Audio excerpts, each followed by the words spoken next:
Olá pessoal, vamos começar a aula da semana 11. A aula da semana passada foi um pouco longa, né? Desculpa aí, que eu comecei a gravar e me perdi no tempo.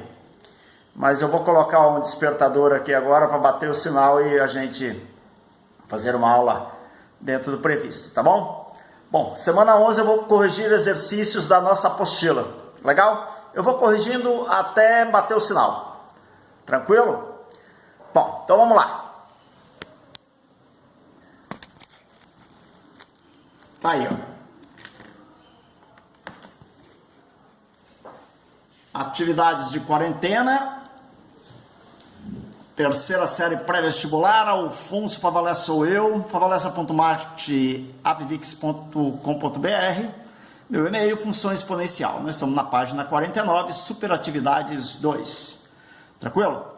A primeira questão fala o seguinte: sendo h de x igual a 3 elevado a x mais c, em que c é um número real qualquer, podemos afirmar que h é positivo para x maior que zero, nunca tem zeros, tem pelo menos um zero, tem um único zero e tem no máximo um zero. Bom, acontece o seguinte, galera.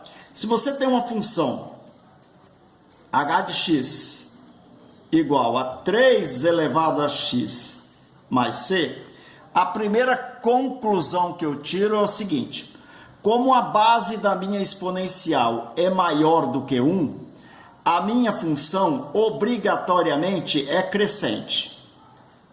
Tranquilo? A base é maior do que 1, a minha função obrigatoriamente é crescente. Aí eu tenho três detalhes aqui para falar com vocês. Esse c aqui, se o c for igual a zero, se ele for um número positivo ou se ele for um número negativo, ele vai interferir na imagem da função. O domínio é real, ok? Ele vai interferir no valor da função, os valores que a função pode assumir. Se c for igual a zero, galera, a minha função vai ser h de x igual a 3 elevado a x. Então, a minha função crescente está aqui, 3 elevado a x, é essa função aqui. Vendo? Ela vai cortar o eixo y em 1. Por quê? Porque 3 elevado a zero dá 1. Então, a minha função h de x aqui, nesse caso aqui, ficaria apenas 3 elevado a x. Então, se x for igual a zero, y é igual a 1. Legal? Repare que essa função aqui não toca o eixo x. Se não toca o eixo x, essa função aqui não tem nenhuma raiz. Bom, o valor de c, galera, pode ser positivo. Se o valor de c é positivo, vai acontecer isso aqui, ó. A minha assíntota, que é essa reta aqui paralela ao eixo x, ela vai cortar o eixo y nesse valor de c. C for igual a 1, 1, c igual a 2, 2. Aí a minha função agora, ela está definida acima desse valor de c. Ó, ela vai passar por esse ponto aqui, tá vendo? Esse ponto aí, na realidade, é x igual a zero. Então, se c for positivo, pessoal, 3 elevado a zero, vamos para cá, 3 elevado a zero dá 1 mais c, então aqui, esse ponto aqui é 1 mais c. Ou seja, tem raiz essa função? Não, não tem raiz, não vai tocar o eixo x. Acontece, pessoal, que o c pode ser menor do que zero. Se o c for menor do que zero, significa dizer que ele é negativo. Se é negativo, a minha assíntota vai estar definida aqui, ó, abaixo do eixo x, passando exatamente c negativo, tá? Se eu falo que o c é menor do que zero, logicamente que aquele é negativo. Daí o gráfico da minha função vai fazer isso aqui, ó, acima da assíntota, ok? Vai fazer isso aqui. Logicamente que esse ponto aqui continua sendo 1 mais c, né? Como c é negativo, esse valor pode ser positivo ou negativo. Vai depender muito do valor do c. Tá legal? Então, isso pode ocorrer de três formas, então. Repare bem que essa função aqui, ela toca o eixo x em um ponto, tá vendo? Então, nesse caso aqui, eu vou ter uma raiz. Tá legal? olha, eu não tenho raiz e aqui eu tenho uma raiz. No máximo uma raiz. Tá bom? Então a resposta é a letra E. Por que não pode ser a letra C? Porque a letra C tem pelo menos um zero. Não, pelo menos um significa dizer que pode ter 1, 2, 3, 4, né? Não é pelo menos um, só um. Tem um único zero. Não, aqui tem um único zero, mas aqui não tem. Então pode ter um único zero se acontecer esse caso aqui. Ok? Mas como ela pode estar dividida em 3 casos, eu não posso dizer que é a letra D. Letra E tem no máximo um zero, no máximo 1, porque vai cortar o eixo X no máximo em um ponto. Legal? Essas são as diferenças que nós temos dessas funções aí. Tranquilo?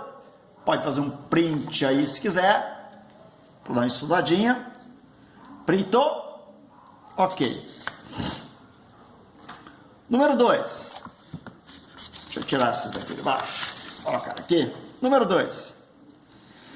Se A e B são números reais, a função f é definida por f de A igual a f de x igual a vezes 2 elevado a x mais b.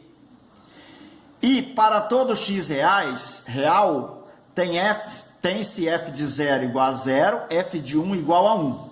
Então a imagem de f está em qual intervalo? Bom, um porém aqui, tá? A minha função, ela é f de x igual a vezes 2 elevado a x mais b. Ok? Essa função, ela é crescente. Por que ela é crescente? Porque a base é maior do que 1. Então significa dizer, galera, que ela é crescente. Toda função exponencial crescente nesse formato aqui, 2 elevado a x, isso logicamente vai depender do valor de A, né? Ela tem um limite, ou abaixo ou acima do gráfico. Legal? Bom, esse f de x aqui, galera, é o y da função, é isso? Então eu posso escrever y igual a A vezes 2 elevado a x mais b. O que é f de 0 igual a 0, galera? F de 0 igual a 0 significa dizer o seguinte, que informação que eu tenho aqui, né? Aqui eu tenho uma informação que o meu valor de x é igual a 0 e o meu valor de y também é igual a 0. Então eu tenho um par ordenado 0, 0. 0x, 0y. Eu vou pegar esse par ordenado aqui e vou jogar dentro da função, ó. Então, A vezes 2 elevado a x mais b é igual a y, né? A vezes 2 elevado a x, que é 0, mais b, é igual a y. Quem é y? 0. 2 elevado a 0 dá 1. Daqui eu tiro que A mais b é igual a 0. Tudo bem? Então, já tenho a minha primeira equaçãozinha aqui, ó. A mais b igual a 0.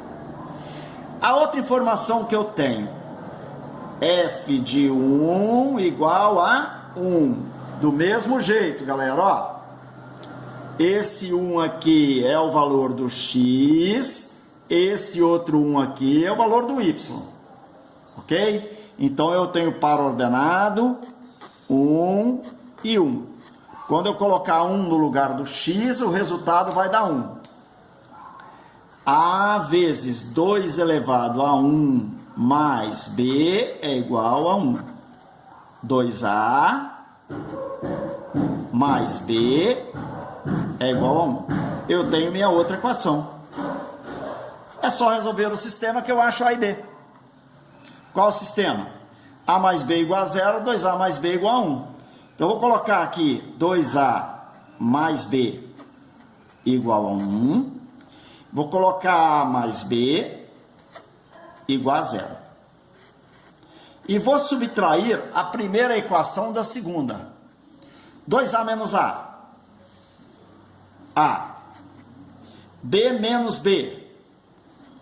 0, né? Eu vou cortar, né? Porque B menos B vai dar 0. 1 menos 0. 1. A igual a 1. Se A igual a 1, A mais B é igual a 0. Ok? A mais B é igual a 0. A igual a 1 mais B é igual a 0. Daqui eu tiro que B vale quanto? Menos 1.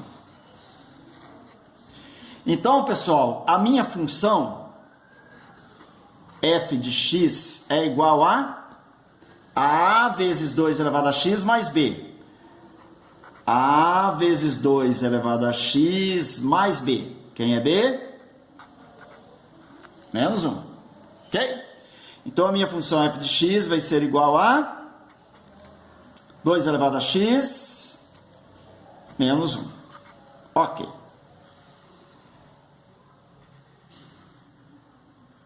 Tá aí a minha função.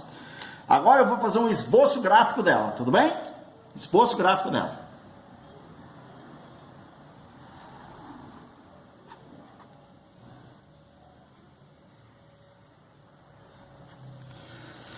Bom, lembra na primeira questão que eu falei sobre o valor do C? C igual a 0, C positivo e C negativo? Como é que fica? Eu vou pegar exatamente aquele raciocínio lá. Quanto vale C, galera?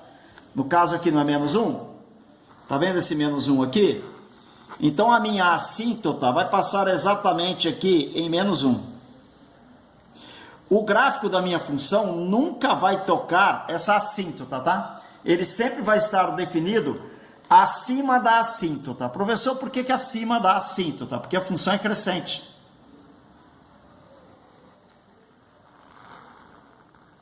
Ela vai fazer isso aqui, ó. Não toca a assíntota, tá? Sempre acima da assíntota. Bom, eu tenho até como descobrir que valor é esse aqui, que ele vai cortar esse eixo. Porque na realidade, galera, se x for igual a 0, 2 elevado a 0 dá 1, menos 1 dá 0, o gráfico dessa função, da forma mais correta, seria esse aqui, ó, que eu vou traçar preto. Pra gente não interessa tanto o gráfico, mas seria esse aqui, ó. Vai passar pelo 0, 0, né? Tiro verde, ok? A minha função vai passar aqui em 0, 0. Porque se x vale 0, 2 elevado a 0 dá 1, 1 menos 1 dá 0. Então seria o preto. Mas isso pra gente não importa, não. O gráfico está definido acima de menos 1. Então, significa dizer que o intervalo é aberto em menos 1. E vai para onde a função, galera? Ela vai para mais infinito. Vendo? Então, de menos 1 a mais infinito. Olha lá. Letra E. Tranquilo? Faz um print. Se quiser descaracterizar essa verde aqui, essa função verde aqui, você pode traçar ela, não tem problema nenhum, entendeu? O correto mesmo seria preta, mas como ele só quer a imagem, poderia ser qualquer função aqui que você traçasse acima dessa assíntota aqui. Tranquilo?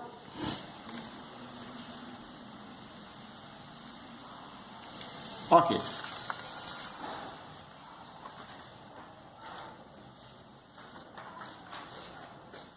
Três.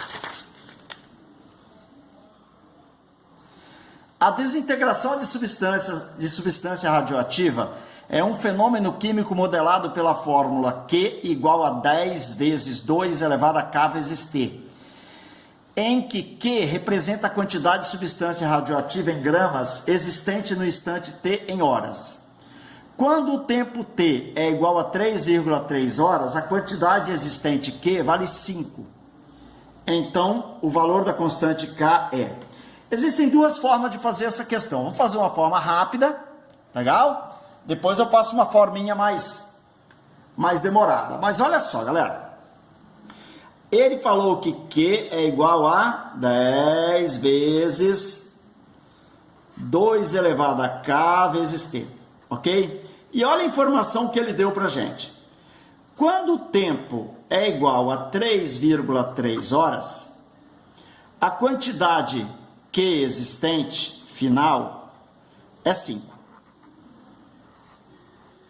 A quantidade inicial não é 10? Ela não iniciou com 10? Se ela está em 5, é porque eu tenho o tempo de meia-vida da substância. O tempo de meia-vida da substância é de 3,3 horas. Tá. Como que 10 se transformou em 5? Ah, o 10 se transformou em 5 porque eu peguei o 10 e multipliquei por meio, não foi? Se eu multiplico 10 por meio, ele vira 5. Então é meia-vida da substância. É a fórmula da meia-vida da substância. Então, pessoal, se eu tenho que inverter o 2, olha o golpe, olha o golpe. Se eu tenho que inverter o 2, significa dizer que K é negativo, né? Eu não vou inverter a base, o 2 não vai virar meio? Então o K é negativo. Beleza. Então K é negativo. E qual é o valor de K? 1 sobre 3,3. É o inverso do tempo de meia-vida. Sempre. Nesse caso aqui, sempre. Você pode afirmar isso sempre, forever. É inverso do tempo de meia-vida sempre. Tá aí, ó. Legal? Ah, tá. E qual a resposta? Ué, multiplica em cima por 10, multiplica embaixo por 10. Vai dar o quê? Letra D. Tá vendo? Menos 10 sobre 33 é a mesma coisa que menos 1 sobre 3,3. Tá, professor, mas como que eu vou resolver isso? Eu vou resolver isso dessa forma, ó. Ele afirmou, ó, agora eu vou traçar aqui, vou separar a resolução, ok? Que agora eu vou fazer a resolução na Vera. Tranquilo? Deixa eu limpar essa tela do celular aqui, parece que ela tá suja, galera. Agora vai. De repente até melhorou um pouquinho aí o visual. Olha bem. Vou fazer só um 360 aqui.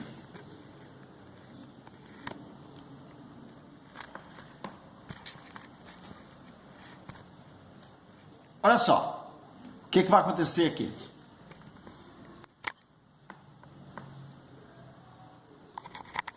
Se eu estou conectando meu celular aqui, desculpa a demora aí, estou colocando ele no cabo de energia, senão ele vai acabar a bateria aí, já complica.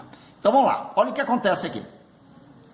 Ele falou que quando o tempo é igual a 3,3 horas, a quantidade Q final é igual a 5. Agora eu vou substituir, tá? Vou pegar a fórmula, legal? E vou substituir. Então, 10 vezes 2 elevado a K vezes 3,3, que é no valor do T, ok? Isso é igual a quanto? 5, tudo bem? Vou passar o 10 para cá dividindo 5, tá? Então, 2 elevado a K vezes 3,3 é igual a 5 sobre 10. 5 sobre 10 dá meio, ok? Dá meio. Então, 2 elevado a K vezes 3,3 é igual a meio.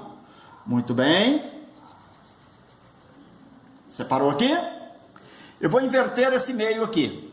Invertendo meio, significa dizer que o expoente do 2 fica negativo. Então, 2 elevado a K vezes 3,3 é igual a 2 elevado a menos 1.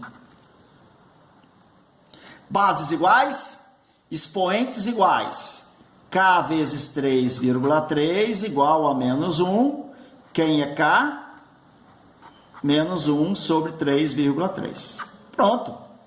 Multiplica em cima por 10, embaixo por 10. Menos 10 sobre 33. Very good? Tranquilo? Você viu como é que a gente pode chegar no K rapidinho ou um pouquinho mais demorado? O importante é chegar. Tranquilo? Pode fazer dos dois métodos aí sem problema nenhum. Faz o print. Já fez? Printou? Próxima questão.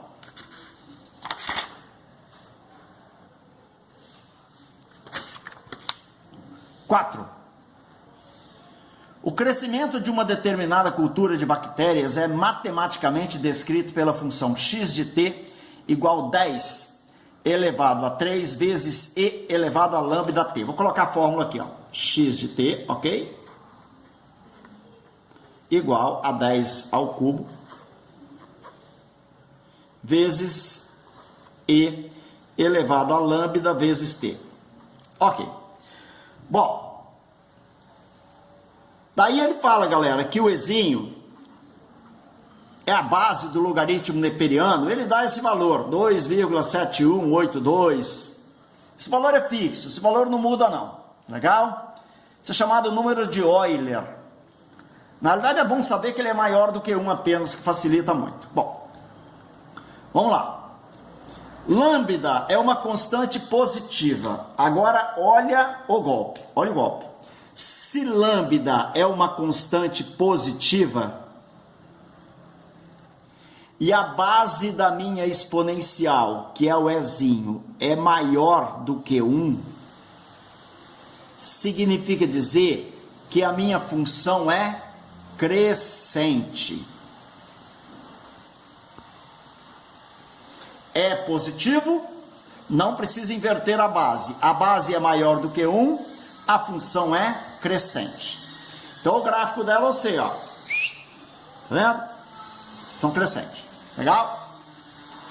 Esse 10 ao cubo aqui, galera, ele sempre me dá a quantia inicial do elemento que eu estou trabalhando. Sempre a quantia inicial. Então, qual é o gráfico dessa função? Horas. O gráfico dessa função, ó. Tá aqui o eixo Y. Tá aqui o eixo X, ok? O gráfico da minha função é uma função crescente. Legal? Passando exatamente pelo ponto 10 ao cubo, que representa exatamente a quantidade inicial que eu tenho do elemento.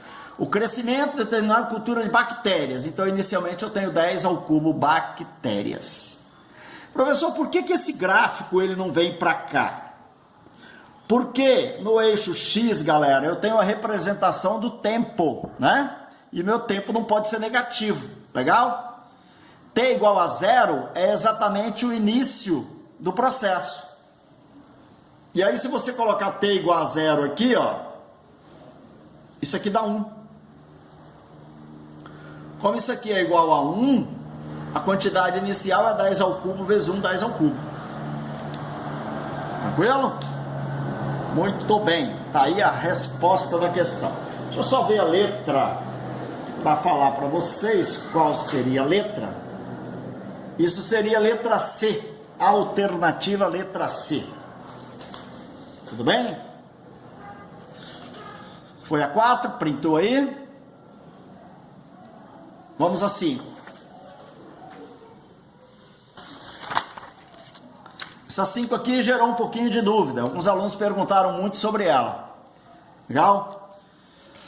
Um grupo de cientistas decidiu utilizar o seguinte modelo logístico, bastante conhecido por matemáticos e biólogos, para estimar o número de pássaros, P de T, de determinada espécie numa área de proteção ambiental.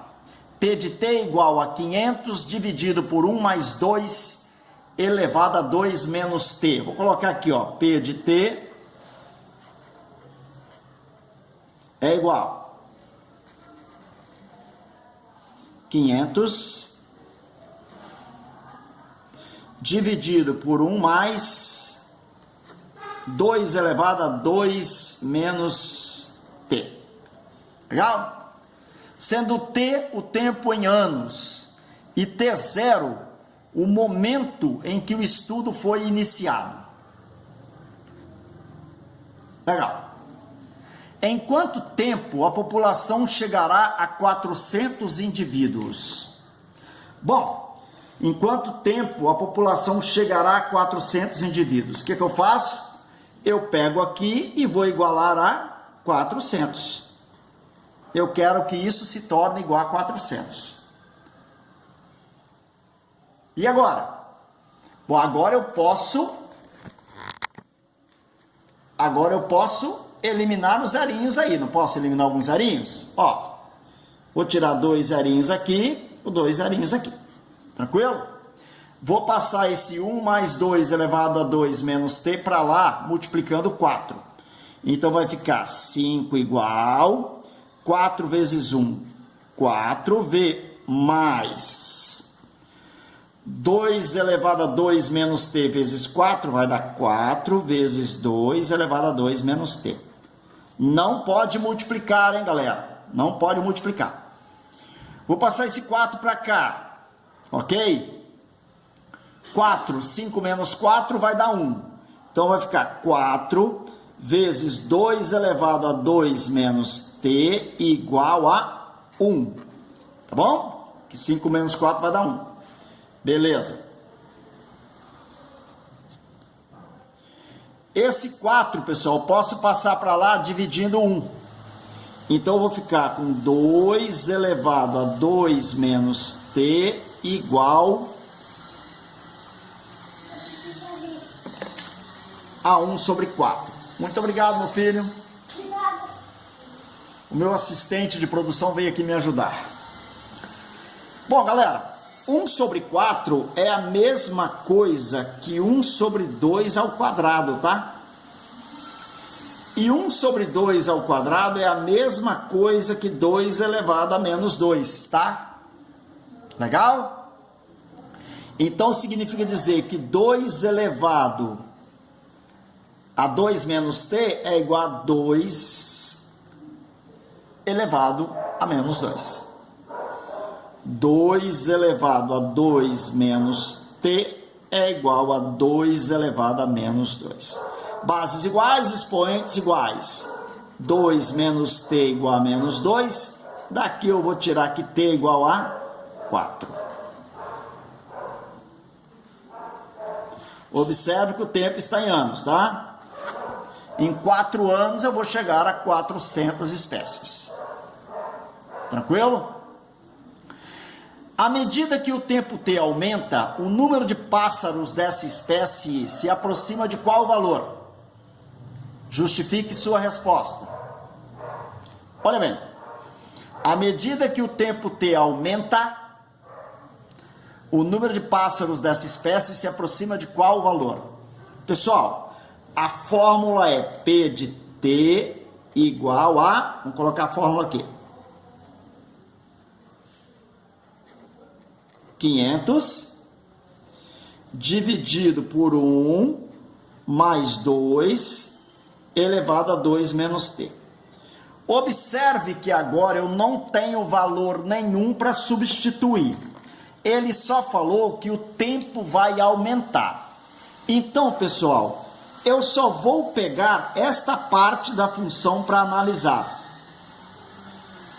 Analisando essa parte onde eu tenho t, eu consigo descobrir o que vai acontecer com P de t.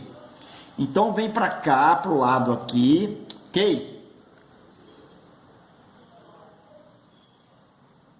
Que a gente vai analisar agora o que vai acontecer. Olha só. Eu só vou trabalhar com essa historinha aqui, ó, do 2 elevado a 2 menos t. Bom, coloca t igual a 2. Porque eu estou aumentando t. Se eu colocar t igual a 0, t igual a 1, isso aqui vai ficar 2 ao quadrado, 2 elevado a 1. Se t for igual a 2, vai ficar 2 elevado a quanto? 2 menos 2, 0. 2 elevado a 0 dá 1, ok? Vou aumentar o valor de t, tá? Se t for igual a 3, vai ficar 2 elevado a quanto? Menos 1. 2 elevado a menos 1 é quanto? Meio. Se t for igual a 4, vai ficar 2 elevado a quanto? 2 menos 2. 2 menos 4. Menos 2. Isso vai dar 1 quarto. O que está acontecendo, pessoal, com 2 elevado a 2 menos t, quando eu aumento o valor de t? Ele vai se aproximando de 0. Por exemplo, se t for igual a 12, se t for igual a 12, eu vou ter 2 elevado a menos 10. 2 elevado a menos 10 é 1 sobre 1024. Está vendo que esse valor aqui vai ficando cada vez menor? Então, quanto maior o valor de t que eu coloco aqui, mais próximo de zero eu tenho isso aqui. À medida que o tempo aumenta, o número de pássaros dessa espécie se aproxima de qual valor? À medida que o tempo aumenta, isso se aproxima de zero. Repare que nunca vai ser igual a zero, tá? Se aproxima de zero. Legal? Como se aproxima de zero, eu vou ter 1 mais um número bem pequenininho que vai dar praticamente 1. Então, P de T aqui vai ficar igual a 500 dividido por 1, que é 500. Tá legal? A quantidade de pássaros se aproxima de 500. Beleza, pessoal? Faz um print aí, questão número 5. Nós vamos para a questão número 6 agora.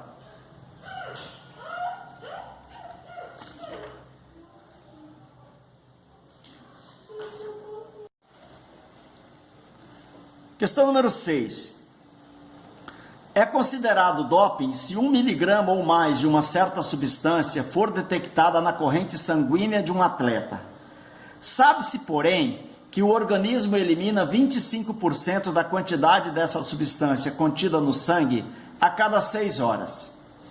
Se um atleta ingeriu 10 miligramas dessa substância e tem uma competição marcada, qual o tempo mínimo que essa prova deverá acontecer depois de o atleta ter ingerido a substância para não ser detectada pelo exame antidoping que foi feito no início do evento? Olha só, pessoal. No início do evento, ele tinha 100% da substância, tá? No início, quando ele tomou a substância, né?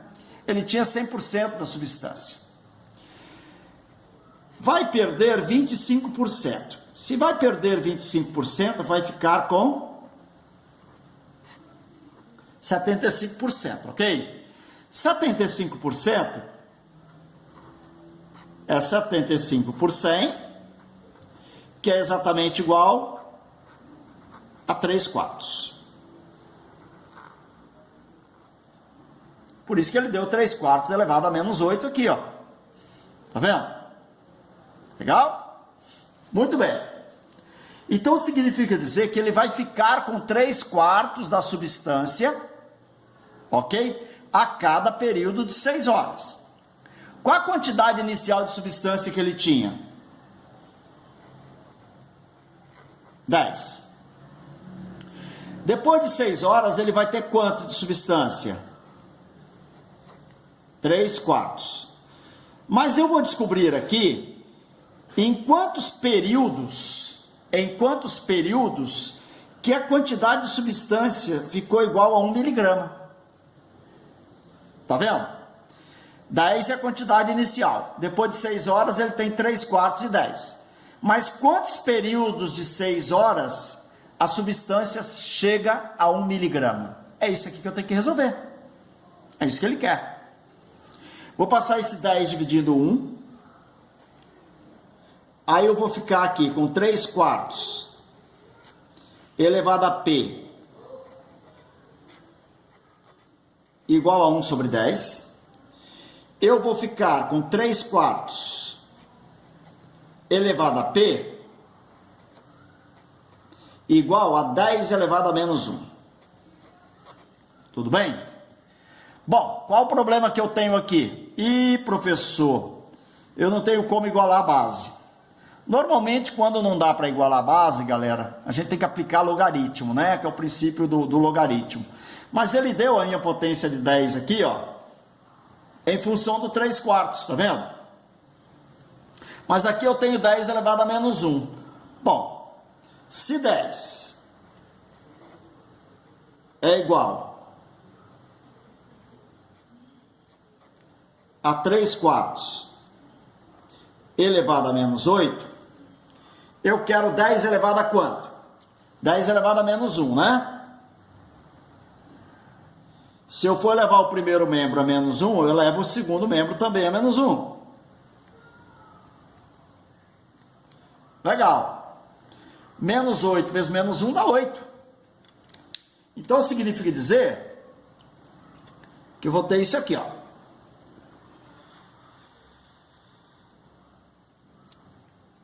Lá, cortei aqui. Eu vou ter 10 elevado a menos 1 igual a 3/4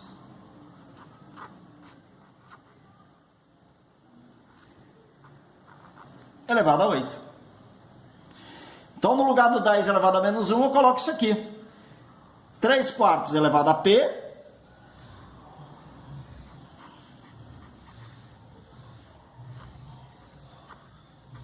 é igual a 10 elevado a menos 1, 3/4 elevado a 8.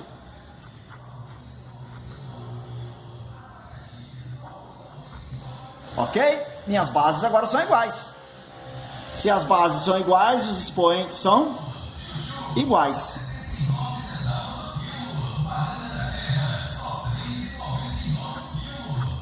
Eu vou ter 8 períodos. Mas cada período tem 6 horas. Ó. O texto fala isso, tá vendo? De 6 em 6 horas que vai acontecer isso. Então são 8 períodos de 6 horas. Então o tempo total, 8 vezes 6, 48 horas. Agora presta atenção, né? E toma cuidado. Quando chegar a 48 horas, a quantidade de substância vai ser igual a 1 miligrama. Eu quero que a quantidade seja menor que 1 miligrama, ok? Se tiver 1 miligrama ou mais, é doping. Então tem que ter menos de 1 miligrama. Como eu tenho que ter menos de 1 miligrama, o tempo para que isso aconteça, 49 horas. 49 horas, letra D de dado. É uma questão que você tem que trabalhar com todo o princípio da exponencial. Agora, olha o detalhezinho. Se por acaso... Ah, tá. Faz um print aqui. Ok? Você vai printar isso aqui, tá legal? Faz um print aqui. Legal? Vou explicar a fórmula para vocês agora. Ah, se você for jogar na fórmula, professor, e qual seria a fórmula dessa função aqui? A fórmula dessa função aqui seria o seguinte, ó. A quantidade final é igual a uma quantidade inicial vezes. Tá caindo 25%, 3/4, ok? Elevado a T, ela cai a 3/4 de quanto em quanto tempo? De 6 em 6 horas. Essa aqui, ó, pessoal, Q é igual, quantidade inicial 10, vezes 3/4, elevado a T sobre 6, é exatamente a fórmula que você poderia ter naquela questão. Se ele perguntasse a fórmula para você, seria essa, T sobre 6. Professor, por que você não colocou T sobre 6 aqui? Porque se eu colocar o T sobre 6 aqui, galera, aqui eu vou ficar com P sobre 6, tá vendo? P sobre 6 igual a 8, 6 vai passar multiplicando 8. Dá o mesmo resultado. Legal? Eu prefiro, às vezes, trabalhar nesse sentido, que eu evito de trabalhar com a fórmula, mas como a gente sabe que o período é de 8 em 8 horas, a gente tem que levar isso em consideração.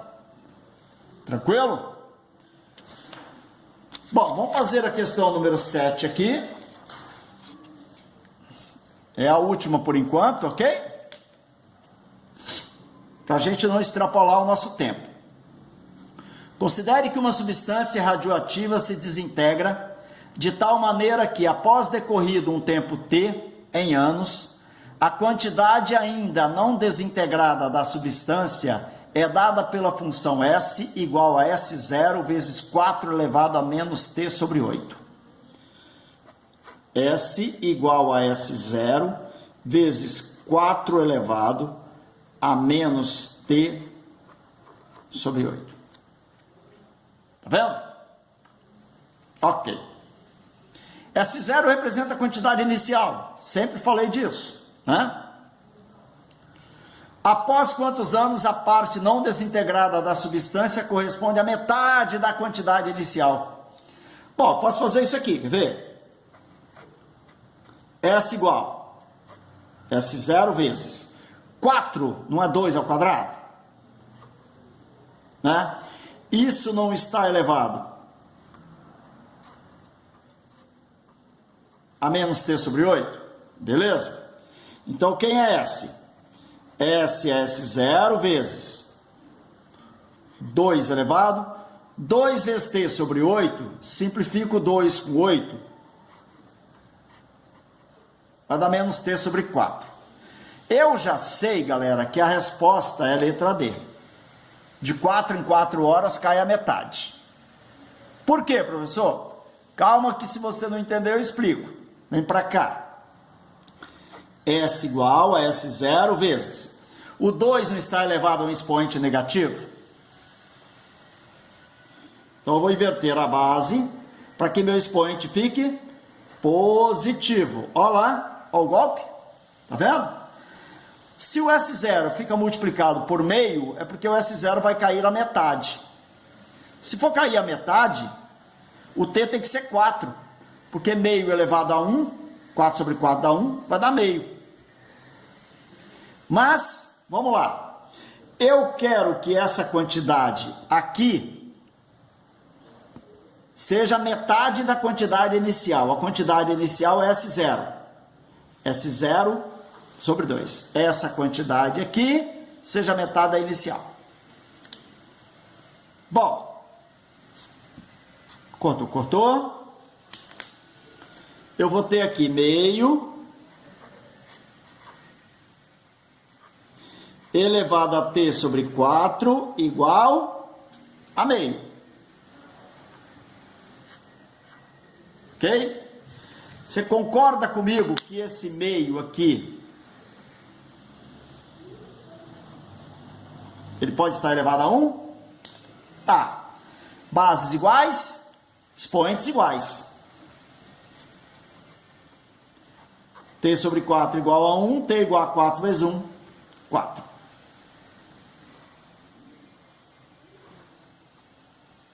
Ok, galera? Faz um print aí. Bom, por hoje, basicamente é só. Não vou levar mais tempo, porque apesar que falta uma questão só para a gente trabalhar, ok? Não seria difícil a gente trabalhar com ela aqui, mas eu não vou corrigir porque de repente extrapola o nosso tempo. Na próxima aula eu vou corrigir a questão 8 e vou começar a fazer os exercícios propostos, aliás, os complementares da nossa apostila 2 ainda. Tá bom? Então, por enquanto é isso. Um abraço, espero que tenham entendido legal. Qualquer coisa me procure no e-mail institucional. Tá bom, pessoal? Até a próxima.